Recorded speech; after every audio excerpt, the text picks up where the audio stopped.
the door of the house she had helped build, the house where her own son had been born, closed with a sound as final as a coffin lid.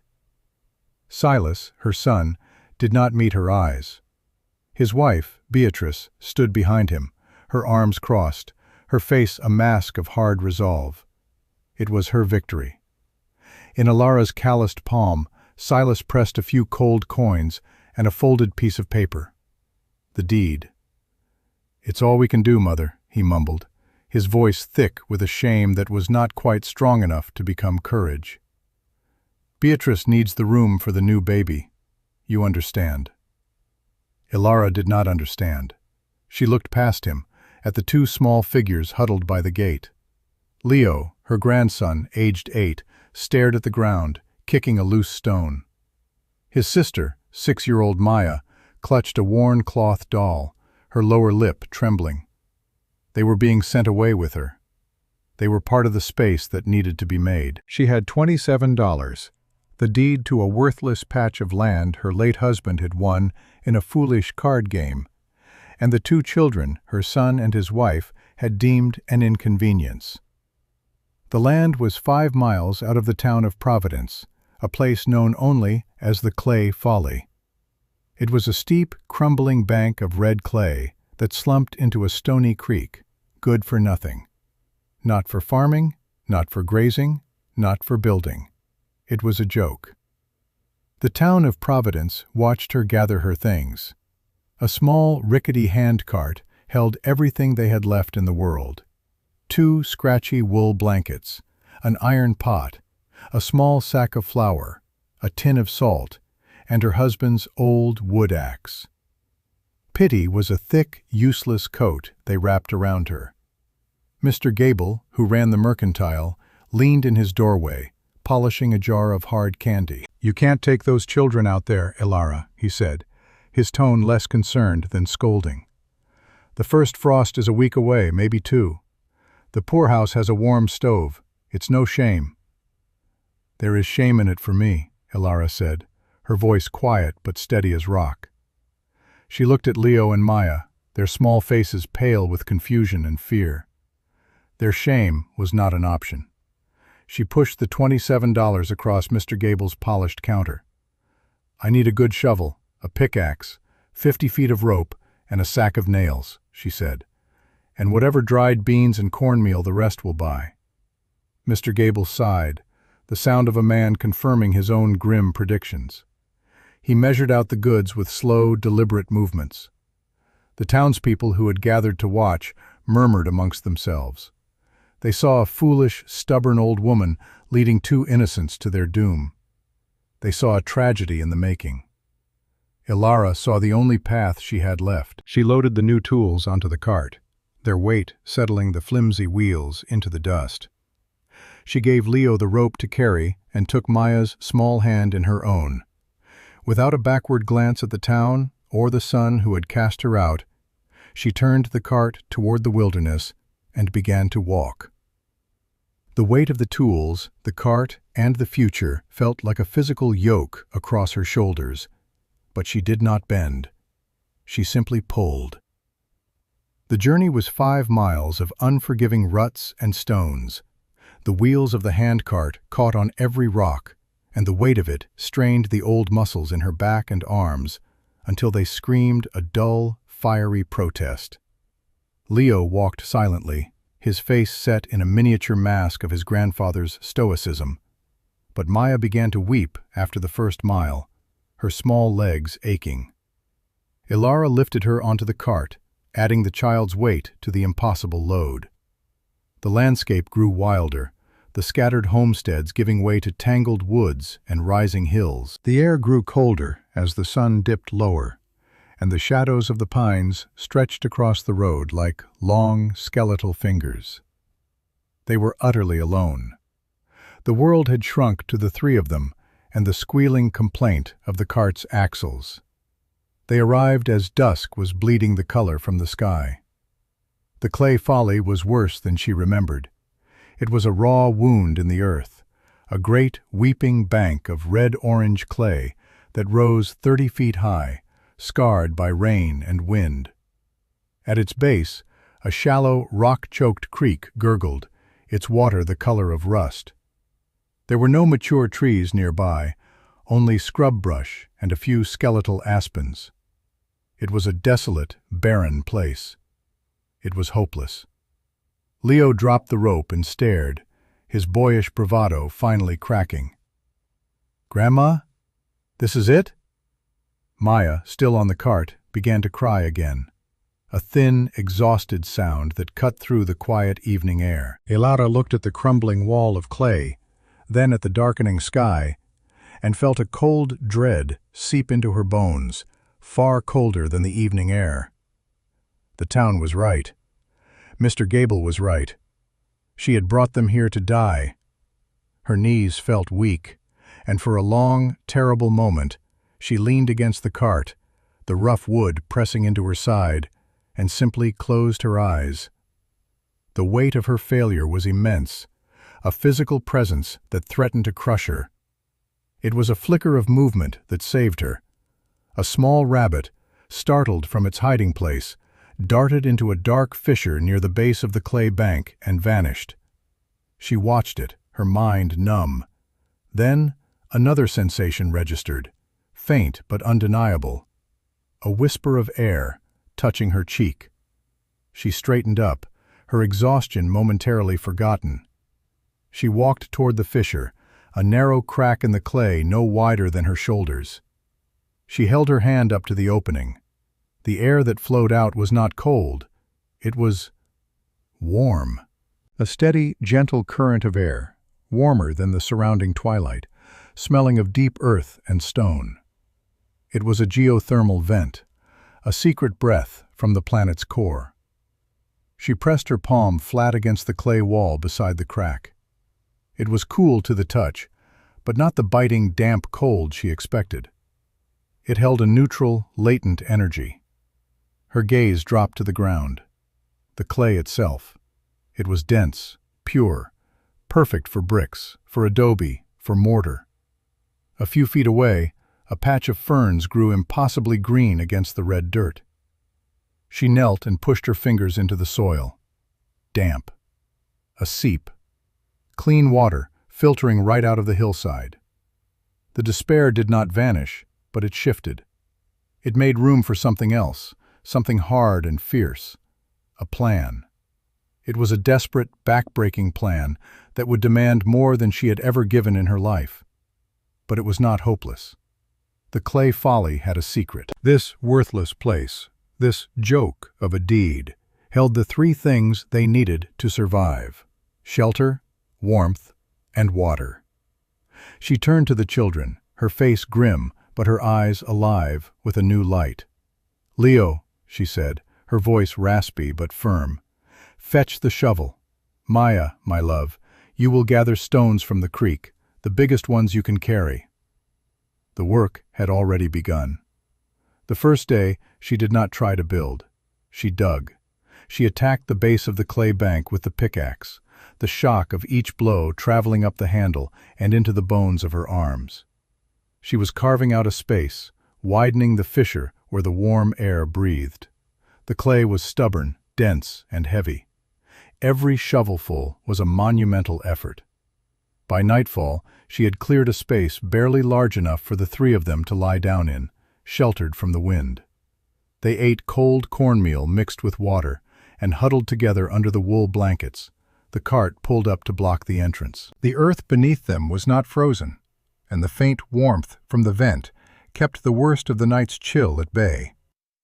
It was not a home, it was a burrow, but it was a start. The days that followed blurred into a relentless cycle of brutal physical labor. Elada's body, accustomed to the work of a homestead but not the brute force of an excavator, screamed in protest. Her back ached with a fire that never fully subsided. Her hands, soft from a year of town life, blistered on the first day. The blisters broke on the second, leaving raw, weeping patches of skin. By the end of the first week, her palms were a mass of calluses and raw flesh, stained permanently red by the clay. She learned to wrap them in strips of cloth torn from her apron. She was not just digging a cave. She was engineering a home. She used the axe to fell the thin aspens, trimming them into posts and beams. With the rope and a system of crude levers, she dragged driftwood logs from farther down the creek. These became the timber supports for the roof of her expanding dugout. She was terrified of a collapse, so she over-engineered everything, setting the posts deep and wedging the beams tight against the packed earth ceiling. Leo, seeing her struggle, became her small, silent apprentice. He learned to use the shovel, his small body straining with the weight of the clay. He hauled rocks from the creek bed, stacking them meticulously to one side. Maya, too young for heavy labor, was given the task of gathering straw and dry grasses from the sparse meadows nearby, piling it into a great, fluffy mound. Slowly, miraculously, the den took shape. It was a long, rectangular room, carved about 15 feet into the bank. The rear wall was the source of the geothermal vent, which now breathed its steady warmth into the entire space. The ceiling was a matrix of logs, packed with clay, and the floor was tamped earth, hard as stone. Now came the second phase. Using the rocks Leo had gathered, Ilara began to build a fireplace and chimney against one of the interior walls. It was painstaking work. She needed mortar. She experimented, mixing the red clay with water and the straw Maya had gathered. She discovered the right consistency, a thick, sticky paste that held the stones together. She built the firebox low and wide, and the chimney she angled cleverly, running it up through the tons of earth above them to vent out of a disguised hole on top of the bank, far from the entrance. A plume of smoke there would be less noticeable, more diffuse. While she worked, she established their other systems. The seep was their source of life. She dug a shallow basin below it, about 4 feet across, and spent 2 days lining it with puddled clay, packing it down with her bare feet until it was as watertight as a ceramic bowl. This small cistern would hold a reserve of clean water, safe from freezing. For food, they relied on the creek. She fashioned a crude fishing spear and taught Leo how to stand motionlessly on the rocks, watching for the flash of a trout in the shallows. She used twine to make a dozen small snares, setting them in the scrub for rabbits and squirrels. Their diet was meager: creek fish, an occasional rabbit, and the grimly monotonous cornmeal mush. But it was enough. They did not starve. After 3 weeks of relentless work, the main shelter was complete. It was dark, earthy, and smelled of damp clay and wood smoke, but it was solid. It was safe.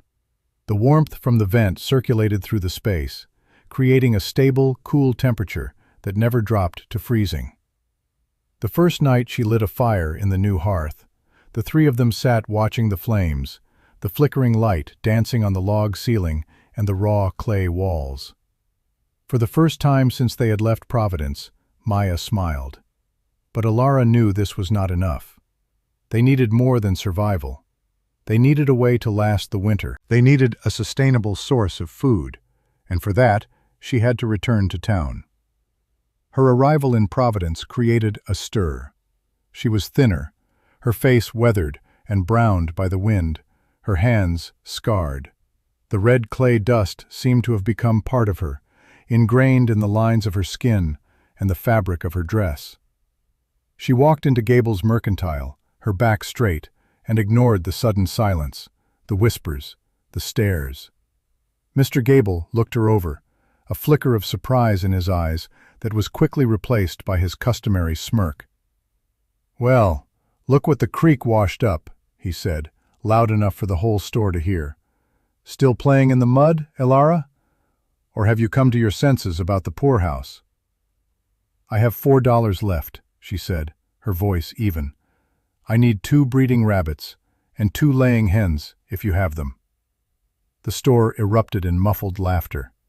The idea was absurd. A woman living in a hole in the ground, buying livestock she couldn't possibly shelter or feed. Gable shook his head, the picture of condescending pity. "Elara, what are you going to do with chickens? The first blizzard will freeze them solid. So will the foxes." "That is my concern," she said, placing the coins on the counter. He sold them to her, making a grand show of counting the money. She accepted the caged animals without a word. The journey back was even harder than the first.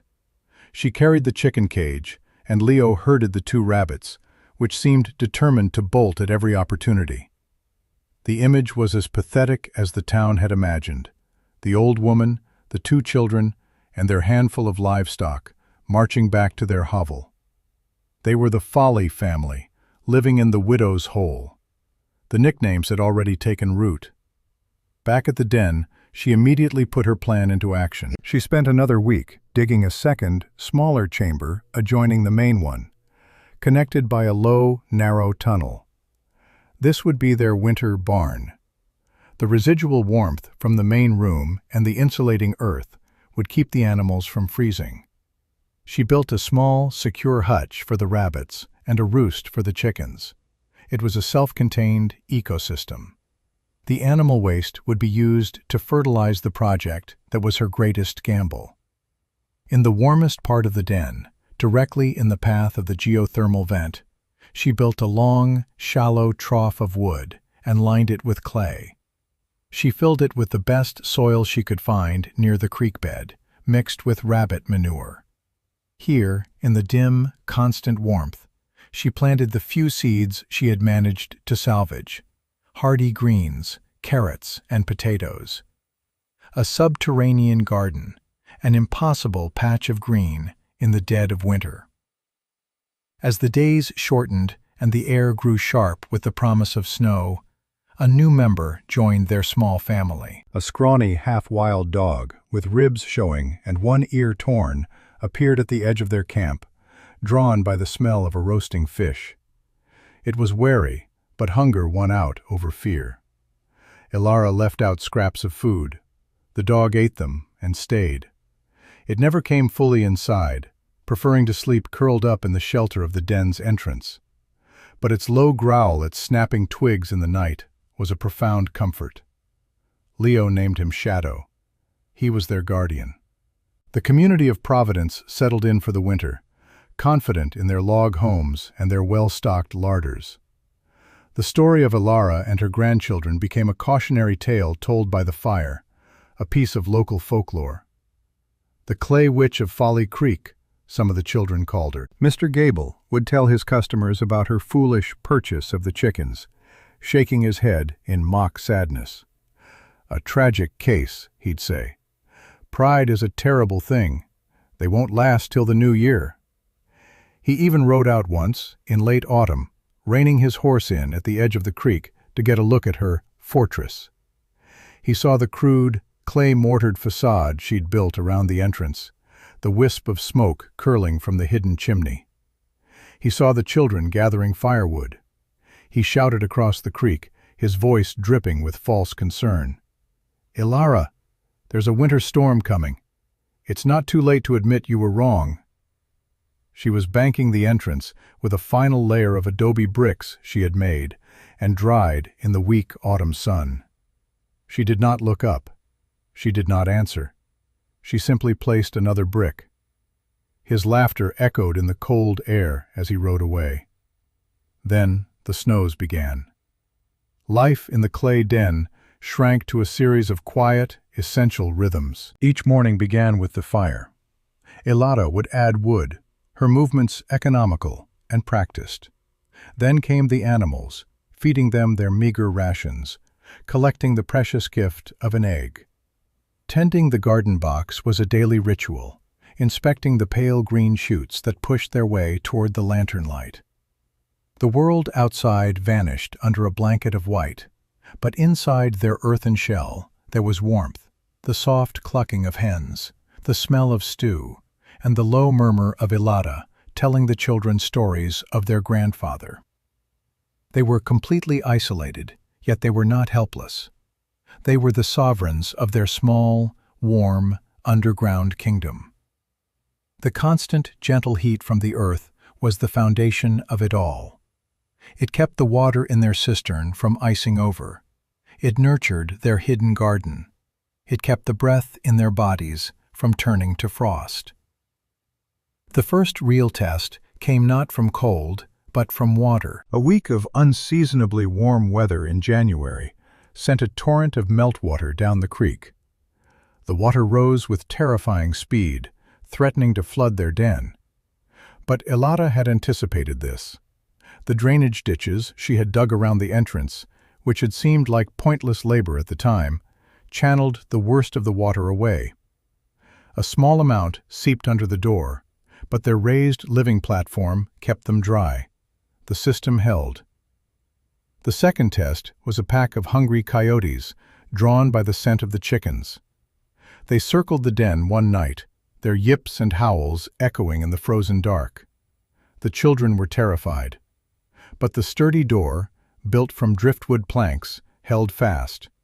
And Shadow, their loyal guardian, stood before it, his hackles raised, barking with a ferocity that belied his scrawny frame. He drove them off. He had earned his place not just as a companion, but as a protector. Ilara felt a quiet pride in what she had built. It was not a home of comfort or beauty, but it was a home of brilliant function. Every part of it worked in concert with the others: the heat, the water, the food, the animals, the shelter itself. The town saw a hole in the ground. She saw a living machine, designed for one purpose: to keep her grandchildren safe. In early February, the sky turned a strange, bruised yellow. The wind died completely, and an unnerving silence fell over the land. Ilara, stepping outside to gather wood, felt it in her bones. She had seen a sky like this only once before, in her childhood. It was the prelude to something terrible. "Leo," she said, her voice sharp, "bring in every piece of wood we have stacked, everything. Maya, check the animal pen. Make sure the door is barred." That night, the blizzard of '83 arrived. It did not come like a normal storm. It descended like a hammer blow. The wind screamed like a banshee, a physical wall of force that tore at the very fabric of the world. The snow was not flakes, but a blinding, horizontal torrent of ice particles that scoured the landscape. The temperature plummeted to depths no one in Providence had ever experienced. It was a storm from a darker, more ancient time. It was the White Death. Inside the den, they heard it more than they felt it. The wind howled over the top of the bank, a monstrous, hungry sound. But inside, the air was still. The tons of earth above them were the perfect insulation, absorbing the storm's fury. The fire in the hearth burned with a steady, comforting roar, its smoke drawn cleanly up the chimney. The geothermal vent continued its tireless work, breathing a steady, life-giving warmth into their sanctuary. The chickens roosted, unbothered. The rabbits slept in their hay. Ilara ladled fish stew into bowls for the children, her hand perfectly steady. She was not fighting the storm. She was simply outside its reach. In Providence, the world was ending. The conventional wisdom of frontier building proved to be a fatal vanity. The wind, like a thief, found every crack and chink in the log cabins, stealing the heat from their fires. Roofs, built to handle normal snow, began to groan under the immense, heavy drifts. Mr. Gable's Mercantile, the proudest building in town, had its great front windows shatter inward, spraying the store with a hurricane of snow and glass. Families huddled in a single room, burning furniture to stay alive, as their woodpiles, left outside, were buried under 10 feet of snow. Livestock, trapped in barns that were no warmer than the outside, began to freeze where they stood. The church bell, which was meant to be rung in emergencies, was silent. The rope had frozen solid. The community's confidence, their entire sense of order and safety, shattered like ice. They were trapped, freezing, and dying in the very homes they had believed were a sign of their triumph, over the wilderness. For 2 days, the storm raged without pause. On the third morning, the wind lessened slightly, though the snow still fell thick and heavy. In the den, their routine was unbroken. They were safe. They were warm. They were alive. It was then that they heard it. A frantic, desperate scratching at the outer door, nearly lost in the howl of the wind. Shadow erupted in a frenzy of barking, his body rigid. Ilara put a hand on his back to quiet him, her heart pounding. No one could be out in this. It was impossible. She motioned for the children to move to the back of the den, then took a heavy piece of firewood as a club. Slowly, she unbarred the door. A figure, caked in snow and ice, collapsed into the room, falling to the earthen floor in a heap. It was a young man, his face blue with cold, his breath coming in ragged, shallow gasps. As Ilara knelt and brushed the ice from his face, she recognized him. It was Thomas Gable, the mercantile owner's son. He was barely coherent, his words slurring from hypothermia. "Help, please," he stammered. "My wife, the baby." Ilara and Leo dragged him closer to the fire.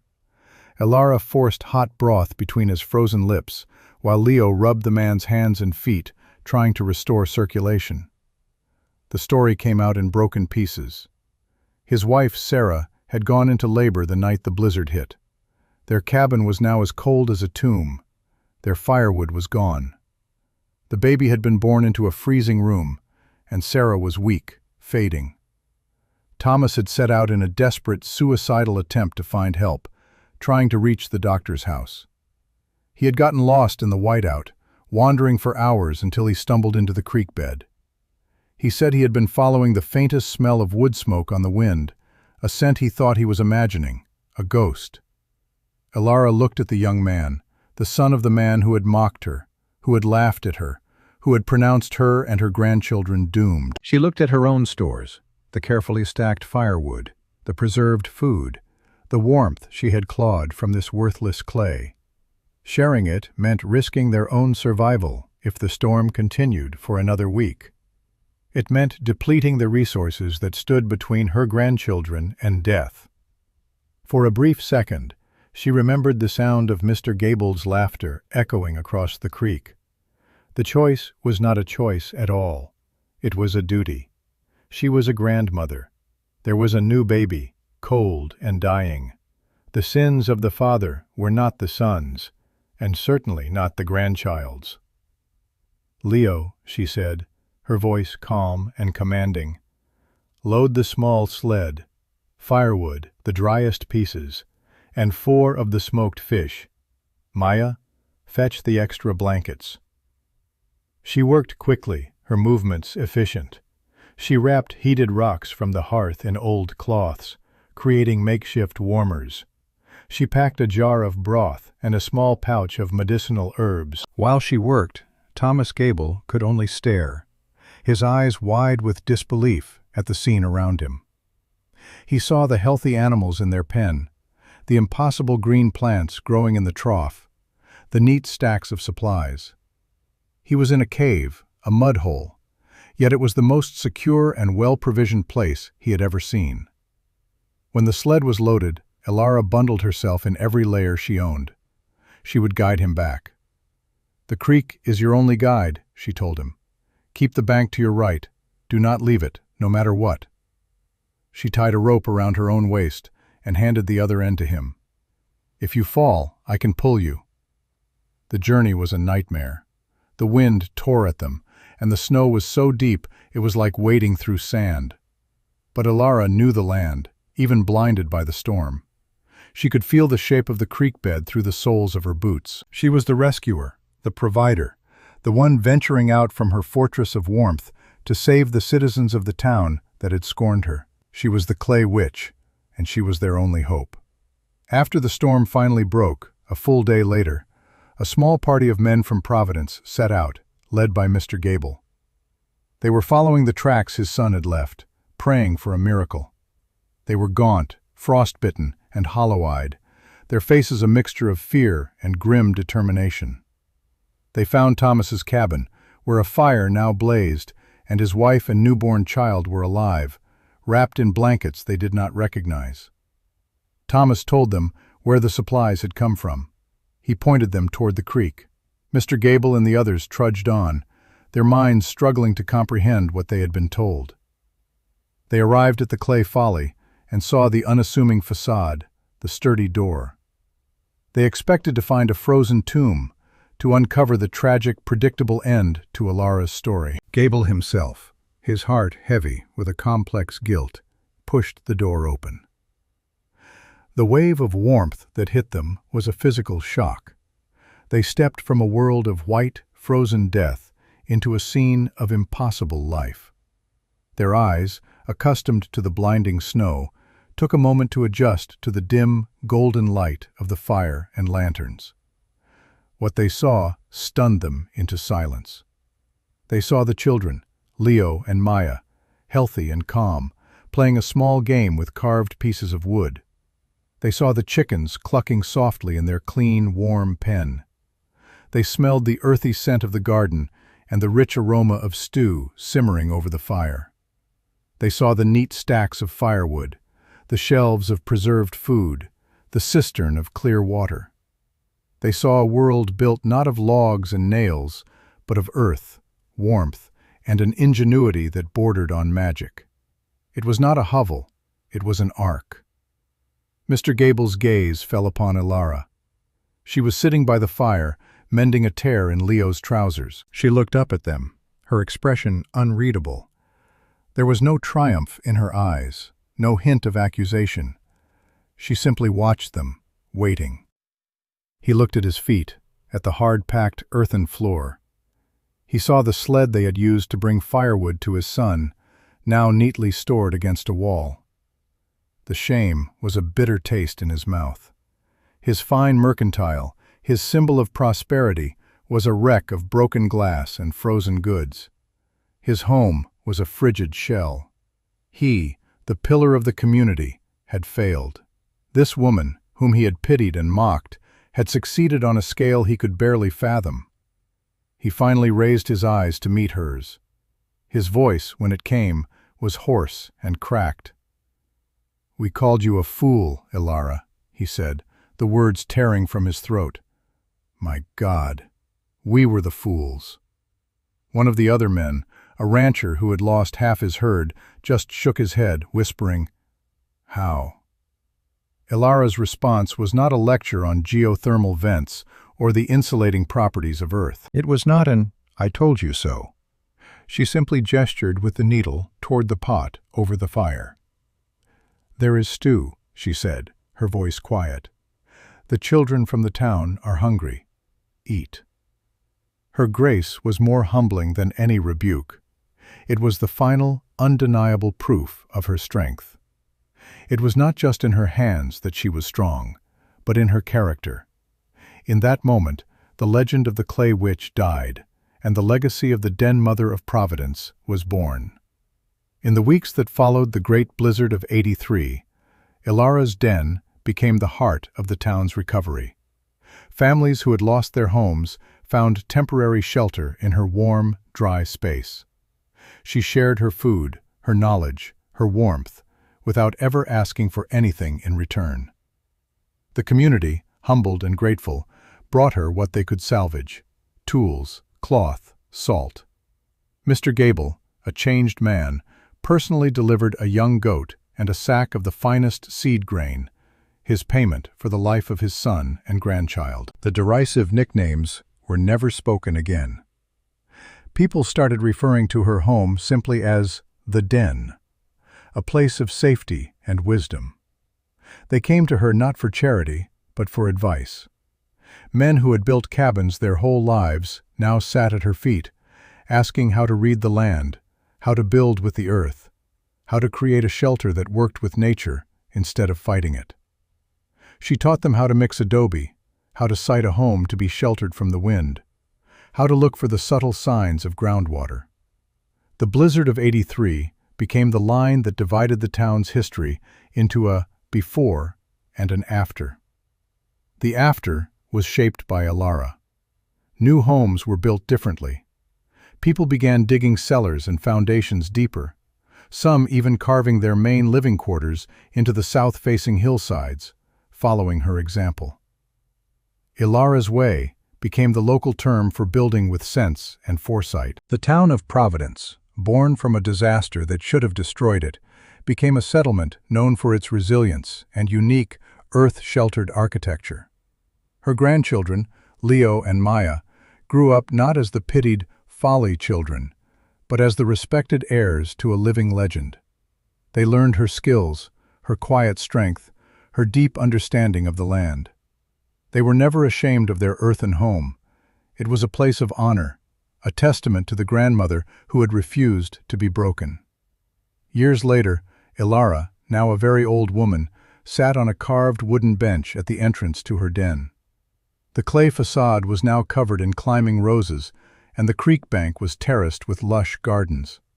Leo, a grown man with a family of his own, living in a fine earthen home nearby, was reinforcing the roof timbers, his movements sure and practiced.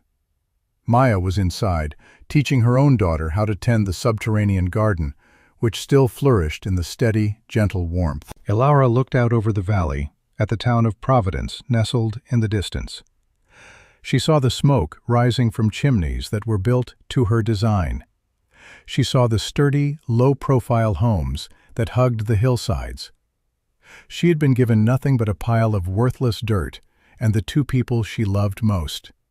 From that, she had not just built a shelter, she had rebuilt a community. Her legacy was not written in a book or carved on a stone. It was written into the very landscape. A quiet, enduring story of a grandmother who, when the world threw her away, simply dug in and created a life from the earth itself. The sun was warm on her face, and she was at peace.